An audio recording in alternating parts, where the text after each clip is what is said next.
ನಮಸ್ಕಾರ ವೀಕ್ಷಕರೇ, ನಾನು ನಿಮಗೆ Karnataka examination authority latest update ಮತ್ತು ಅವರ NTA ಬಗ್ಗೆ ಒಂದು ರೀಫಂಡ್ ಬಗ್ಗೆ ಮಾಹಿತಿ ಕೊಡ್ತಾ ಇದ್ದೇನೆ. ಸೊ ಮೊದಲೇನಪ್ಪಾ ಅಂದ್ರೆ ರೀಫಂಡ್ ಬಗ್ಗೆ ಹೇಳ್ತೇನೆ.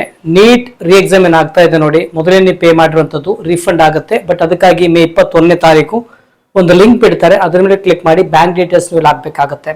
ಲಾಗಿನ್ ಮಾಡಿ ಬ್ಯಾಂಕ್ ಡೀಟೇಲ್ಸ್ ಹಾಕಿದಾಗ ನೀವು ಕೊಟ್ಟಿರುವಂತಹ ಬ್ಯಾಂಕ್ ಏನಪ್ಪಾ ಅಂದ್ರೆ ರೀಫಂಡ್ ಆಗುವಂತದ್ದು, ಅದು ಬಂದಾಗಲೂ ಸಹ ತಿಳಿಸಿರ್ತೇನೆ. ಕರ್ನಾಟಕ ಎಕ್ಸಾಮಿನೇಷನ್ ಒಂದು ಲೇಟೆಸ್ಟ್ ಒಂದು ಗುಡ್ ನ್ಯೂಸ್ ಅಂತ ಹೇಳ್ಬಹುದು. ಏನಪ್ಪಾ ಅಂತಂದ್ರೆ ಸ್ವಲ್ಪ ಕನ್ಫ್ಯೂಸ್ ಆಗೋದು ಬೇಡ. ನೀವು ಕರ್ನಾಟಕ ಎಕ್ಸಾಮಿನೇಷನ್ KE ಅಪ್ಲಿಕೇಶನ್ ತೆಗೆದಾಗ ಕೊನೆ ಪೇಜ್ ಅಲ್ಲಿ ಯೂಶಲಿ ಕ್ಲೇಮ್ಡ್ ಅಂಡ್ ವೆರಿಫೈಡ್ ಅಂತ ಇರ್ತಾರೆ, ಆ ಪೇಜ್ ಅಲ್ಲಿ ಚೆಕ್ ಮಾಡಿದಾಗ ಕ್ಲೇಮ್ಡ್ ಅಂಡ್ ವೆರಿಫೈಡ್ ಅಂತ ಇದ್ರೆ 10 ಇಯರ್ ಇದು ವೆರಿಫೈಡ್ ಬೈ ಕಾಲೇಜ್ ಆಗಿರ್ಬೋದು, ವೆರಿಫೈಡ್ ಬೈ ಸ್ಯಾಟ್ಸ್ ಆಗಿರ್ಬೋದು, ಓಕೆ, ಅಥವಾ ಪ್ರೀವಿಯಸ್ ಆಗಿರ್ಬೋದು. ವೆರಿಫೈಡ್ ಅಂತ ಬಂದ್ರೆ ನಿಮ್ಗೆ ಯಾವ್ದು ರೀತಿ ವೆರಿಫಿಕೇಶನ್ ಹೋಗುವಂತ ಅವಶ್ಯಕತೆ ಇರುವುದಿಲ್ಲ. ಬಟ್ ನೀವು ಕನ್ನಡ ಮಾಧ್ಯಮದವರಾಗಿದ್ದು 10 years claimed but not verified ಅಂತ ಇದ್ರೆ, ಅಥವಾ ನೀವು ಲಿಂಗ್ವಿಸ್ಟಿಕ್ ಆಗಿರ್ಬೋದು, ರಿಲಿಜಿಯಸ್ ಆಗಿರ್ಬೋದು, ರೂರಲ್ ಆಗಿರ್ಬೋದು, ಕ್ಲೇಮ್ಡ್ ಬಟ್ ನಾಟ್ ವೆರಿಫೈಡ್ ಅಂತ ಇದ್ರೆ, ಸೊ ಇಂಥ ವಿದ್ಯಾರ್ಥಿಗಳು ಒಂದು ಗುಡ್ ನ್ಯೂಸ್ ಏನಪ್ಪಾ ಅಂದ್ರೆ ಇದಕ್ಕಾಗಿ ನಿಮಗೆ ಬೆಂಗಳೂರಿಗೆ ವಿಸಿಟ್ ಮಾಡೋ ಅವಶ್ಯಕತೆ ಇಲ್ಲ. ಸೊ ನಿಮಗಾಗಿ ಮತ್ತೊಂದು ಅವಕಾಶ ಕೊಟ್ಟಿದ್ದಾರೆ. ನಿಮಗೆ ಸಮೀಪ ಇರುವಂತ ಯಾವುದೇ ಸರ್ಕಾರಿ PU ಕಾಲೇಜಲ್ಲಿ, ಅದು ಆರ್ಟ್ಸ್ ಆಗಲಿ ಸೈನ್ಸ್ ಆಗಲಿ ಸಂಬಂಧ ಇಲ್ಲ, ಒಟ್ಟಾಗಿ PU ಕಾಲೇಜ್ಗೆ ವಿಸಿಟ್ ಮಾಡಿ. ಅದು ಗೌರ್ಮೆಂಟ್ PU ಕಾಲೇಜ್ ವಿಸಿಟ್ ಮಾಡ್ಬೇಕು. ಎಲ್ಲಾ ಡಾಕ್ಯುಮೆಂಟ್ಸ್ ತೆಗೆದುಕೊಂಡು ಒಂದ್ ಸೆಟ್ ಜಿರಾಕ್ಸ್ ತೆಗೆದುಕೊಂಡು ವಿಸಿಟ್ ಮಾಡಿ, ಅವ್ರು ವೆರಿಫೈ ಮಾಡ್ತಾರೆ. ಕೊನೆ ದಿನಾಂಕ 21 ಮೇ.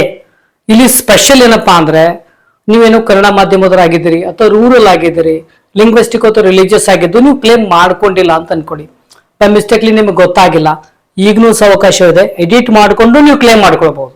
ಅಂದ್ರೆ ಎಡಿಟ್ ಮಾಡಿ ಕ್ಲೇಮ್ ಮಾಡಿ ನಂತರ ವೆರಿಫೈ ಮಾಡ್ಕೊಳ್ಬಹುದು. ಅಂದ್ರೆ ಎಡಿಟಿಂಗ್ ಆಪ್ಷನ್ ಸಹ ಇದೆ. ಇದು ಬಹಳ ಮುಖ್ಯವಾಗಿರುವಂತದ್ದು. ಎಡಿಟಿಂಗ್ ಬಿಟ್ಟಿದ್ದಾರೆ, ಕ್ಲೇಮ್ ಮಾಡ್ಕೊಳ್ಬಹುದು, ಮತ್ತೆ ವಿಸಿಟ್ ಮಾಡಿ ವೆರಿಫೈ ಸಹ ಮಾಡ್ಕೊಳ್ಳಿ. 21 ಕೊನೆ ದಿನಾಂಕ. ಇದಕ್ಕಾಗಿ ನಿಮಗೆ ಬೆಂಗಳೂರು ಹೋಗೋ ಅವಶ್ಯಕತೆ ಇಲ್ಲ. ಮೊದಲು ಬೆಂಗಳೂರು ಬರಬೇಕು ಅಂತೇಳಿ KE ಡೈರೆಕ್ಟರ್ ಹೇಳಿದ್ರು, ಬಟ್ ಬಹಳ ಜನ ಇರೋದ್ರ ನೋಡಿ.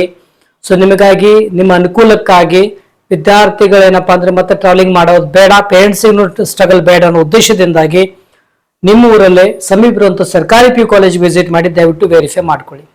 ಓಕೆ, ಇದೇ ಅಪ್ ಟು ಅಡ್ಮಿಷನ್ ಆಗೋರು ಗೈಡ್ ಮಾಡ್ತಾ ಹೋಗ್ತಾರೆ. ಬಹಳಷ್ಟು ಕಾಂಪ್ಲೆಕ್ಸ್ ಇರುವಂತದ್ದು, ಯಾರಿಗಾದ್ರೂ ನೀಟ್ ಕೌನ್ಸಿಲಿಂಗ್ ಗೈಡೆನ್ಸ್ ಬೇಕಾಗುತ್ತೆ, MBBS, ಡೆಂಟಲ್, BA ಮತ್ತು ಆಯುಷ್ ಸಂಬಂಧಪಟ್ಟ ಹಾಗೆ ವಾಟ್ಸ್ಆಪ್ ಮಾಡಿ, ಪರ್ಸನಲ್ ಗೈಡ್ ಮಾಡ್ತೇನೆ. ಬೆಸ್ಟ್ ಕಾಲೇಜ್ ಆಗೋ ರೀತಿಯಲ್ಲಿ ಪ್ರಯತ್ನ ಮಾಡ್ತೇನೆ. ಯಾವುದೇ ರೀತಿ ಟೆಕ್ನಿಕಲ್ ಎರರ್ ಆಗ್ಲಾರ್ದೇನೆ ನಿಮ್ಮ ರ್ಯಾಂಕಿಂಗ್ ಆಧಾರದ ಮೇಲೆ ಬೆಸ್ಟ್ ಕಾಲೇಜ್ ಮಾಡ್ಕೊಳ್ಬಹುದು. MCC ಆಗಲಿ ಅಥವಾ KE ಆಗಲಿ ಎರಡು ಕೌನ್ಸಿಲಿಂಗ್ ನ ಈಸಿಲಿ ಮ್ಯಾನೇಜ್ ಮಾಡಬಹುದು.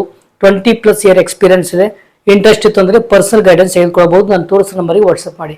ಈ ವಿಡಿಯೋದಲ್ಲಿ ಇಷ್ಟು ಇರುತ್ತೆ ಅಪ್ಡೇಟ್ ನೀಡ್ತಾ ಇರ್ತೇನೆ. ಸೊ ಚಾನಲ್ಗೆ ಸಬ್ಸ್ಕ್ರೈಬ್ ಮಾಡಿ, ಲೈಕ್ ಮಾಡಿ, ಮ್ಯಾಕ್ಸಿಮಮ್ ಜನರಿಗೆ ಶೇರ್ ಮಾಡಿ. ಮತ್ತೊಂದು ಸಿಗೋಣ ಮುಂದೆ ವಿಡಿಯೋದಲ್ಲಿ. ಚಲೋ, ಟೇಕ್ ಕೇರ್, ಬಾಯ್.